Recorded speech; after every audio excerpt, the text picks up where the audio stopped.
And you're never required to sacrifice for the collective good.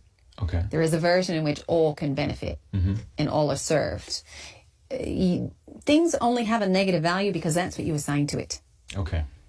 So it is a neutral choice. And from the soul level, that's how you approach it, how you perceive it, that it is neutral. The ego says, oh, that's negative, I don't want that. No. I see.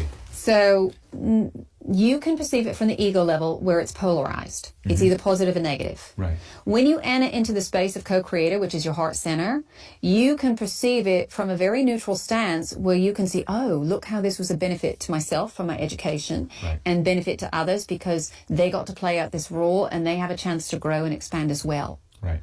So when you put yourself in your heart center and you can perceive reality from that level, everything has more of a neutral stance to it. You can perceive it as being under the umbrella of positive and negative, but you have no judgment about it. It's just a unbiased perspective. Right. Now we do want to talk and bring it back around to the Anunnaki here. Yes. And there are a couple of assumptions that get made. When you are working in the higher realms, the idea is again that the higher realms are better. Right. That it's a utopia, that everything's perfect, and it's not. It's just different. As you go up in dimensional structure, there isn't as much, there aren't as many, the extremes are not as extreme. Okay. So where we're at, in the ninth dimension, we still have polarity, but we say it would be the difference between, say, gray and light gray, as opposed to black and white and 5,000 shades of gray in between, which is what you experience. I see. And we still have disagreements, but we don't blow each other up about them. We don't kill each other over them. Right. We simply say, all right, well, here's my perspective. And we look at it again more from that heart-centered space of where do we want to go collectively and where do I consciously, as an individuated conscious, because that can be still perceived, or you can choose to perceive it from the collective level. Where do we as a collective, or where do I as an individuated consciousness that is part of a collective wish to go? And then we make choices based on that. And sometimes we make multiple choices at once and watch them unfold all at once. Take a breath. Anytime we start talking about time, you all immediately leave your bodies. Yeah, it's very difficult. So feel it. Yeah. Don't think about it. And if it's a concept that you just keep going around and around on the hamster wheel, see it as an orb of light and allow it to drop down into your chest. And just allow the information to unfold there in your heart center. Because there is a part of you that knows inherently that this is how things are. Right. It's how they're created. This is how it works in every other dimension. The one that you're in is very atypical. So just allow it to sit there. And stop trying to think about it with your mind and allow yourself to feel your way through it. So now these beings, they are primarily fifth dimensional. And you can play in multiple dimensions. Some of them are also fourth dimensional. Fourth dimension is very unique because you can run either 3D or 5D rules to the game. Okay. Now with the Anunnaki, you know, they often get a bad rap. It would be like saying everybody from Earth is one way. And you're lumping everybody together. And you all do that to make yourselves feel safe, to feel like you understand what something is. Sure.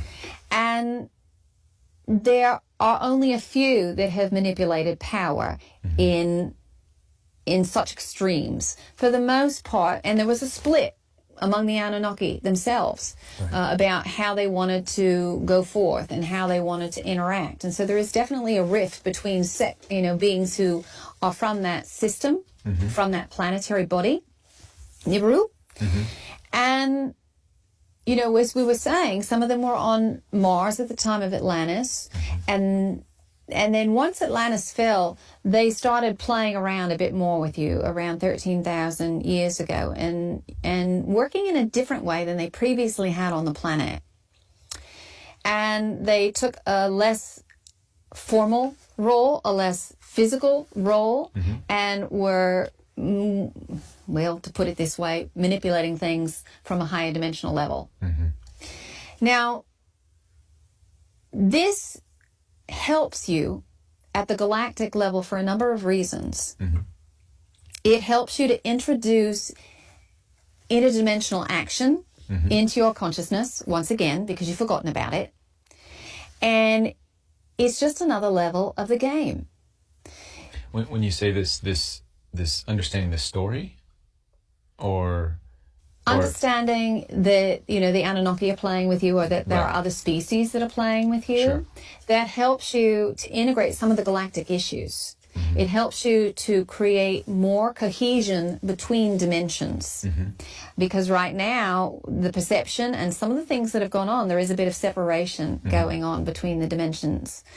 It helps us open our hearts in a way, because Absolutely. we're now not as for myself, obtaining this information has definitely made me more compassionate for not just what I can physically see and hear and using my five senses, but just all around with just to know that there's more going on in life than what's here has made me feel more. Yes, and it's helping you to open up to the fact that you're not alone in the galaxy. It's helping you to remember to work interdimensionally. So there are a number of ways that it's serving you, which is part of why that story is unfolding in a sense. So what we often recommend for many of you as you start to access this information is to pay special attention to how you feel personally. What happens? Do you go into contraction? Does your body shut down? Do you feel triggered around authority, manipulation, control, trust? Because everything that gets played out interdimensionally, or your fears around interdimensional connection, are the same fears that you're playing out with other human beings. So you use this reflection of what's going on in collective consciousness, whatever you're seeing or picking up, as a mirror for what you're playing out in your own personal life. So use it as such, because that's what's going to empower you. Because those beings aren't really controlling you in the way that you think it's happening. What you do as a creator being is say, all right, I want to play victim for a while, so I'm going to hand you a bit of my power. I'm going to give you the illusion that you've got power over me, so I can understand this frequency, and so I can own up to running more of my own power. That is the thing that you all are the most afraid of on this planet, is being a divine being and running your full power. You're terrified of it. That sucks. I know. I try to imagine if everybody knew they were these infinite beings, what kind of world would we live in? Well, you'd be playing a different game. Yeah. So, that was part of the setup of the game. What if we could forget that? Right. So you're just working your way back up. And really, this is the exciting part of the game. Yeah. This is the part that you came for. It's not about knowing what it's like to be a fifth dimensional being. It's about you understanding, how do I go through this process? How do I integrate? How do I release judgment? That's the part that you came for. And if you can remember that, it will make being in this period much easier, because many of you are seeking that energy of fleeing. You want to run. Right. You want to get out. You want to be on the other side because you want it to be nice. Right. Well, it can be nice. It's about you shifting that frequency here, having more gratitude, having more love, and that all starts internally. You have to establish that connection inside of you in order to start creating it as your reflected reality, because everything outside of you is nothing but a reflection. If you try to change the reflection, it doesn't work. You have to change the generator of the frequency, which is you, that's creating that as a reality. So, I guess I'm my mind just going into my mind, which I probably shouldn't. But It's all right. No, that's the tool that you have. Yeah. So these again, no offense to the Anunnaki. Sorry, guys. I don't mean to keep picking you as the scapegoat here, but we know they reside. You just mentioned they reside in the fourth and even fifth dimension, and to get into that frequency, you'd have to have a certain awareness of how things work. Yes. So even, I guess what blows my mind is these, we call them higher dimensional beings, and I know you explained that doesn't necessarily mean they're better than us,